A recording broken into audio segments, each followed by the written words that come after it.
Puffy invited me for weeks, asking me to come and teach him how to, wanted me to be his acting coach for a while. He wants to hang out with you next week, and I was like, for what? He's like, I think he's trying to f*** you. Did he do it, right? Yeah. I know you've been heavy on social media talking about it. He did it. And I'm the only one who's been vocal about this long before it actually.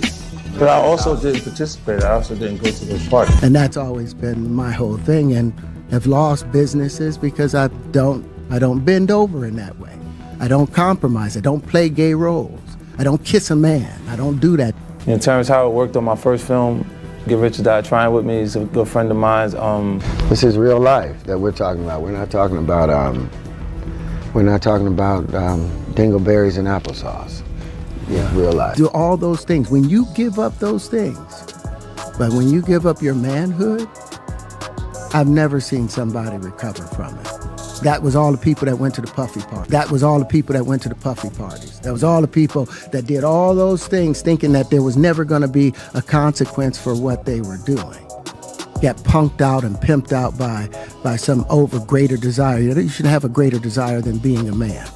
So I believe that's a big problem with a lot of the actors out there, because they get fluid, and next thing you know, once you go fluid, it's gone. Terrence Howard just dropped a bombshell, basically saying 50 Cent might have saved him. Saved him from what? From getting tangled up in what he's actually calling Diddy's twisted trap. I mean, seriously, this whole Diddy saga just gets wilder. Wow. Okay. So Terrence Howard is finally speaking out, because it feels like more and more people from inside the industry are starting to talk, or at least hint. Oh, he's talking. And he's not just hinting. He's breaking his silence and calling out industry figures he says enabled Diddy. Enabled him how? Just by staying silent, or? Well, yeah, partly that, but he also described these infamous FO parties. FO parties? Yeah. And he painted this picture of, these exclusive events where men felt they had to basically lose their self-respect just to stay in the game, to stay relevant. That sounds incredibly toxic. The pressure must have been immense. He even admitted he was almost drawn into it himself, like he was right on the edge. That's quite the admission. It really shines a light on the power dynamics, doesn't it? This idea that you have to play along or risk your career. Totally. And here's where it gets even crazier. There's this buzz, this idea that maybe Terrence Howard and 50 Cent might team up. Team up? To do what? To expose everything, spill all the details about what was really going on at these parties, behind the velvet ropes. They're talking about shady stuff, potentially naming names, even well-known rappers. Whoa. Okay, if that happens, that could blow things wide open. It feels like more than just gossip then. It points to something systemic. Exactly. Like a deeper issue in the whole entertainment world. Yeah. Maybe stuff that was just tolerated. Yeah. Or even encouraged. It certainly seems possible based on what's slowly coming out. And it gets heavier. Terrence actually mentions specific celebrities, like Justin Bieber. Bieber, how does he fit in? He suggested that maybe some of the struggles we've seen publicly, like with Bieber, could be linked to trauma from attending these things. Maybe even turning to substances to cope with what they saw or experienced. Linking celebrity struggles to these specific events, that's a very serious connection to make. It suggests the impact could be much wider and much darker than just industry politics. Right, so it leaves us with these massive questions, does Terrence actually have proof? Anything concrete? That's the million-dollar question, isn't it? Allegations are one thing, evidence is another. And is 50 Cent's documentary, the one he's doing, is that going to be the big reveal? Is it all coming out there? Everyone's definitely watching that space. 50's been circling this for a while. And what really happened back then, when Diddy apparently tried to get Terrence involved? What was that interaction actually like? Yeah, the specifics of that encounter are key. What was said, what was implied. Those details could change everything. Okay, so let's rewind a bit. Terrence talked about how Diddy first came to him. And it wasn't immediately creepy or anything? No. How did it start? He said Diddy wanted him to be his acting coach. Asked him for weeks. Even just wanted to, hang out. Sounded kind of normal at first. Building that rapport, maybe, that initial connection. It's often how these things start, subtly. Totally, lowering the defenses. Then, suddenly, Diddy gets really interested in Terrence's music. Ah, okay. The shift. Yeah, and that's apparently when Terrence's assistant was like, hold up, gave him a serious warning, said there was some really sketchy energy around the whole situation. Good assistant. Trusting that gut feeling, right? especially in that kind of high-stakes world. That intuition can be crucial. Seriously. And Terrence is very clear now. He says refusing Diddy's advances, and he used some pretty strong language about, bending over, cost him. Big time. Cost him how? Like roles, opportunities. Yeah, major career opportunities in Hollywood. Yeah. He straight up believes he was blacklisted because he wouldn't play ball. Wow. If that's true, it speaks volumes about the abuse of power. Resisting means career suicide. That's a terrifying choice to face. So naturally, when this interview hit, social media just went nuts. Everyone's buzzing about how outspoken Terrence is being. Especially compared to the silence from so many others, right? Yeah, exactly. It's mostly just crickets from a lot of big names. Except, the ones who always speak out, like 50 Cent, obviously, and Cat Williams. They've never really held back. That contrast is really stark, isn't it? Terrence speaking out versus the silence. It makes you wonder what's keeping others quiet. Fear, complicity, NDAs. All of the above, maybe. And 50 Cent. Of course, he's right in the middle of this, loving it. He's been going after Diddy for years. Right, this isn't new territory for him. He's been consistent on this. And he's making it super clear he was never at those so-called freak-off parties. He keeps saying he has nothing to hide there. His long history of criticizing Diddy definitely gives his current comments more weight. It's not like he just jumped on a bandwagon. Oh, yeah. Fiddy even posted a clip of Terrence's interview on his Instagram. And the caption was, "Classic 50 Cent. No comment, I'm staying positive, God help us all." Staying positive. Right. Right. Which usually means he's about to stir the pot like crazy. Exactly. We all know what that means in Fiddy speak. He's definitely using this. Well, he does have that Netflix documentary coming up. Did he do it? Yeah. This whole thing just adds fuel to that fire, presumably. Big time. And now there's talk that 50 has actually reached out to Terrence, trying to get him for an exclusive interview for the documentary. Oh, interesting. If Terrence agrees, can you imagine the kind of insider details he could provide for that? That would be huge. It really would. And this isn't the first time Terrence has felt messed over by the industry. He's talked before about being scammed out of millions, being blacklisted. Right, I remember that.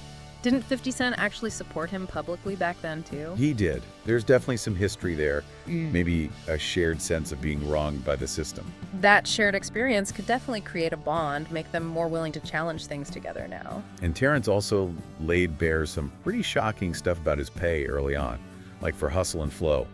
He says he only made $12,000. 12 grand for the lead in a movie that big? Yep. And because Paramount owned the song rights, he got 0 royalties from It's Hard Out Here for a Pimp. Then for Crash, which won Best Picture, he says he got paid just $6,000. That is astounding. Just shockingly low. He frames it as part of a bigger pattern, how the industry undervalues black talent. And he even talked about pressure on black men to play certain roles, suggesting it's a way to, strip away their masculinity. That's a really critical point. It brings up the whole conversation about systemic racism in Hollywood, pay disparities, stereotypical casting. His point about masculinity is powerful, too. And guess who jumped right on that? 50 Cent again. Of course. What did he say? He publicly offered to help Terrence and Taraji P. Henson, too, through his company, Gunnett Film and Television. Basically promised them fair pay, better deals. So using his platform to call out the inequality and offer a potential solution, that's a power move. Definitely. Now, switching gears slightly, this list of celebs who supposedly did attend Diddy's parties, it seems like it keeps growing. And what's interesting is how many people who used to be super close to Diddy are suddenly keeping their distance now. Like Jay-Z, right? Think about it. Diddy used to call Jay family his main strategist. Jay skipped Blue Ivy's recital for a Bad Boy event. Yeah, they seemed inseparable for a long time. Diddy even said Jay was the only non-family person allowed to call him Sean. Remember Jay's big tribute to him at the BT Awards? And that weird, shirtless, oiled-up birthday video? Yeah. They were tight. Very public displays of closeness, which makes the current silence. Exactly. Now, nothing. Crickets from Jay. It's definitely making people raise their eyebrows. It certainly fuels speculation. What changed? What does he know? Then there was that photo that blew up online, Diddy and French Montana in a club, looking, really close. Yeah, that one got a lot of attention. And naturally, 50 Cent retoasted it, asking, what in the world is going on in this picture, man? Something's not right. He knows exactly how to tap into what everyone's thinking. He definitely has a knack for that social media commentary. Amplifies the whole conversation. And what about the game? Remember his Drink Champs interview? He talked about hanging out with Diddy for 2 years. Yeah, partying, gifts, private jets, but not actually making much music, right? Exactly. He said they partied constantly. Diddy showered him with gifts, flights, all that VIP stuff, but actual studio time, not so much. Then, after these allegations surfaced, he went on Vlad TV and kind of repeated the same vibe. Seemed more like a long party than work. It paints a picture of a certain lifestyle, doesn't it? More focus on the extravagance than the creative output, for some people in that circle anyway. Then you've got Stevie J. He's been Diddy's boy for decades. He came out defending Diddy, saying he never saw anything foul. Right, but isn't Stevie J actually named in one of the lawsuits? The one from Lil Rod? He is, which makes his defense look complicated. And he got super defensive when 50 Cent called him out online. Yeah, that adds another layer. And weren't there claims from one of Diddy's exes, Tatted Up Holly, about Diddy bragging? Yes, serious claims. She alleged abuse and also that Diddy bragged about sleeping with Stevie J. Yeah. It's just a tangled mess. Definitely messy. It makes it hard to know who's telling the truth, who's protecting whom. And even Machine Gun Kelly, who was signed to Bad Boy for a bit, he admitted he saw wild things at Diddy's parties. But mostly he stayed quiet. The silence again. From people who are definitely there, who are in that orbit, why stay quiet if you saw things? NDAs. Fear. Makes you wonder. Then there's this guy, Jonathan Oy. He apparently used to work for Diddy. Okay, what's his story? He's claiming he was tasked with organizing these freak-off sessions. Says he contracted an STD as a result, and that Rick Ross actually tried to silence him. Whoa, wait. Rick Ross? He's bringing other big names into it? Yep, he's alleging Rick Ross and DJ Khaled were also involved in these parties. I mean, this just keeps escalating, pulling more people in. Those are incredibly serious allegations, especially directly naming people like Ross and Khaled. If any of that is proven, the fallout could be massive. Legally, reputationally, everything. It really feels like we're all just holding our breath waiting to see what comes out next, especially in that 50 Cent documentary. Absolutely. That documentary could be a major turning point, depending on what's actually in it. This whole situation, it really has the power to reshape how we see the whole entertainment industry, doesn't it? The power plays what goes on behind closed doors. It really does. It's forcing a kind of reckoning, I think. A hard look at power, potential abuse, the kinds of compromises people might feel forced to make to succeed, what Terrence Howard is alleging and what might come out. It could spark much bigger conversations. Conversations about accountability, ethics, just basic decency, really, in Hollywood and, probably beyond. For sure. These dynamics aren't unique to entertainment, even if they seem more visible there. It just makes you think, though, about what really happens behind those velvet ropes. What's the actual price of fame? And maybe more importantly, what are the consequences when people stay silent for too long? That's the core question, isn't it? What gets ignored or enabled in the pursuit of success or because of fear? It's something worth reflecting on, well beyond just this specific story.